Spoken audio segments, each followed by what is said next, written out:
Hey, I'm Chris, and on today's episode, I'm going to show you a behind-the-scenes sneak peek on how we shot this Western film right here in Florida.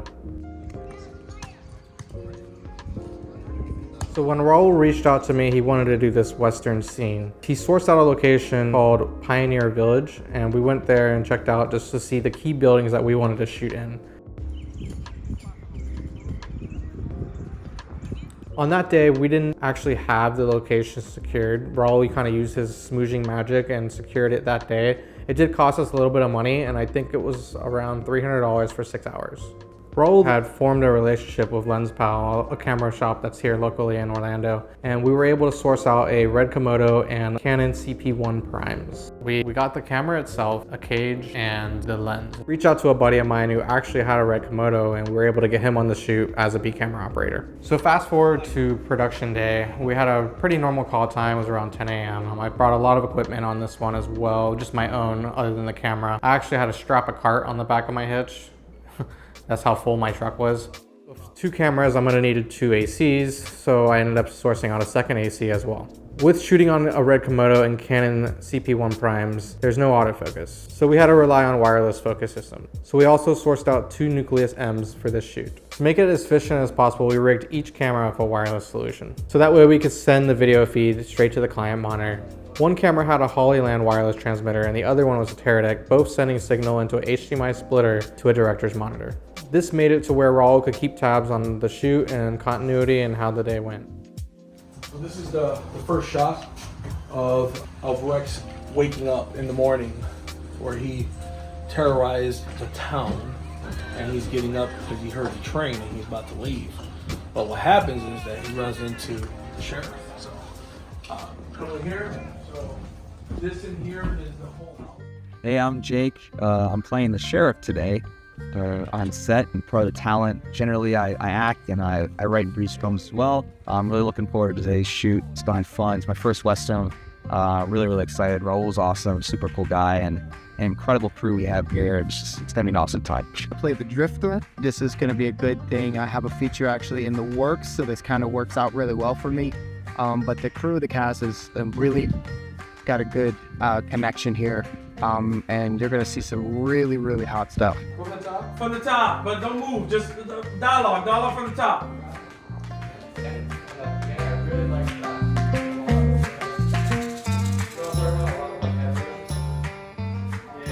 So to eliminate the use of multiple stands, we used a triple header and put that on a combo stand, and then we were able to attach both 600 watt lights with Fresnels on this double riser combo. In front of the lights, we used a Opal and a CTO. Because we were filming, we used CTO to emulate that. And for those who don't know, CTO is color temperature orange. So it's just a gel that's orange. For inside, I wanted to block a little bit out of that ambient window that was coming in, so I used a crossbar and hung a 4x4 negative. And then for any additional fill that we needed, I had my Gaffer hold like a bounce board to bring up a little bit more of the shadows. So for this shoot, we only used 2 lenses. We used a 24mm and a 50mm and had one on each camera, and pretty much used those 2 lenses throughout the shoot.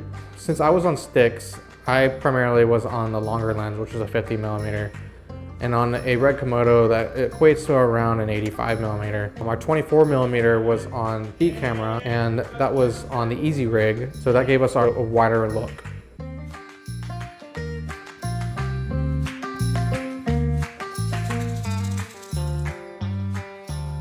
Being the DP, I wanted to have one camera kind of giving me that floaty look, which was on the easy rig, and then one camera that was locked off. Primarily having that camera locked off was more of a safety angle for any shots that he couldn't get on the easy rig, or if it was too shaky, I always had that other angle to cut to.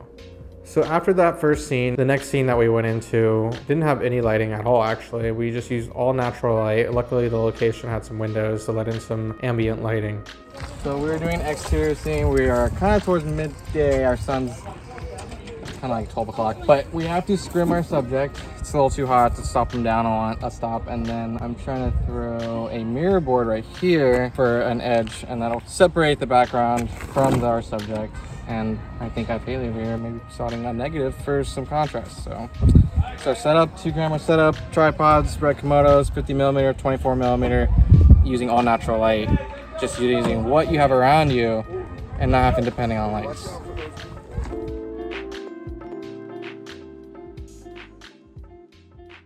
We were coming to the end of the day, and our last scene was a face-off between our two main characters. So we used the brightest light of them all, and that was the sun.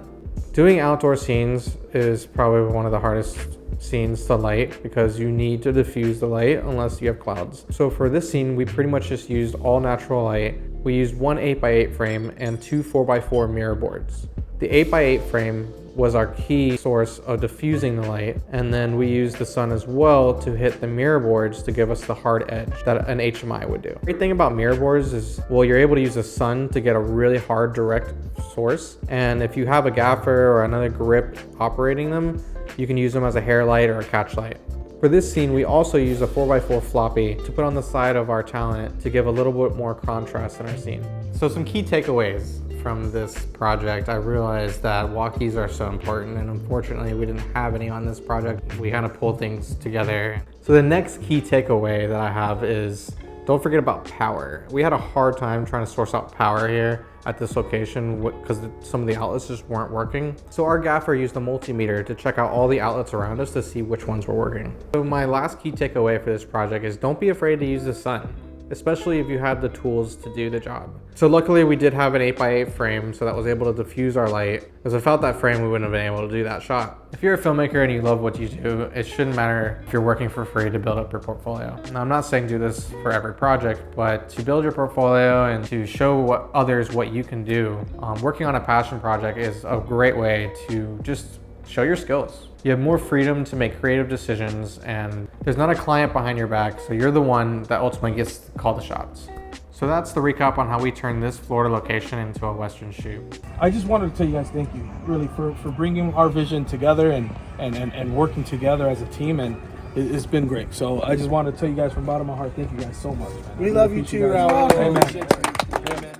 So if you made it this far in the video, please give a like and a subscribe. That'll help support the channel, and there will be more content coming soon.